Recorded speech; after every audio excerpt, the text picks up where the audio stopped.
আমাদের জীবনে এমন অনেক ঘটনা রয়েছে যেগুলো আমরা কখনো খেয়ালই করি না। আসসালামু আলাইকুম, দিস ইজ শাদ।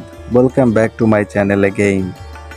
মিষ্টি কথা নয়, স্পষ্ট কথা বলতে ভালোবাসি। তাতে কে থাকলো আর কে গেল আমার যায় আসে না। সত্যি বলতে কি বলেন তো, ভালোবাসার ক্ষমতা সবার থাকলেও মন বোঝার ক্ষমতা কিন্তু সবার থাকে না। আর মানুষের এইটাই সবচেয়ে বড় দোষ, মানুষ তার না পাওয়াগুলোকে খুব বেশি করে যত্ন করে আর পাওয়াগুলোকে অবহেলা করে দূরে করে দেয় এবং হারিয়ে ফেলে সব কিছু। এই যে দেখুন, আমি কত কষ্ট করে ভিডিও করছি, অথচ আপনারা কেউ লাইক, ফলো, কমেন্ট কিছুই করছেন না।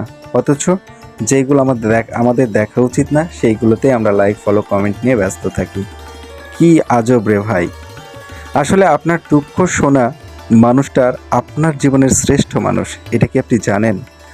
আপনার যদি একজন প্রতিষ্ঠিত বাবা না থাকে, তাহলে আপনি বুঝবেন পৃথিবীতে মাথা উঁচু করে দাঁড়ানোর সংগ্রামটা কতটা কঠিন। ভাবছেন কথাগুলো কেন আজকে এতবার বেশি করে বলছি?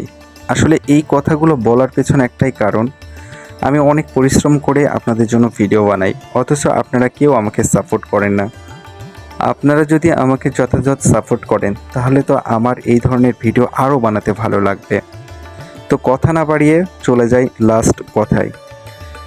আপনি জানেন কি, সময় আর আপনজন যখন একসাথে আঘাত দেয়, মানুষ তখন বাহির থেকে নয়, ভেতর থেকেই পাথর হয়ে যায়। যেখানে আপনার সবচেয়ে বেশি থাকবে অবদান, সেখানেই একদিন আপনার কোনো চিহ্নই থাকবে না। জীবনের গল্পগুলো তো এমনই থাকে, বদলায় শুধু চরিত্রগুলো। হারানো সময়টা শুধু মিস করা যায়, কখনো ফিরে পাওয়া যায় না। তাই আপনাদের সবার কাছে অনুরোধ, আমার এই ভিডিওটা যদি ভালো লাগে, সবাই দয়া করে একটা লাইক, কমেন্ট, শেয়ার করে দিবেন। দেখা হবে নেক্সট ভিডিওতে। বাই।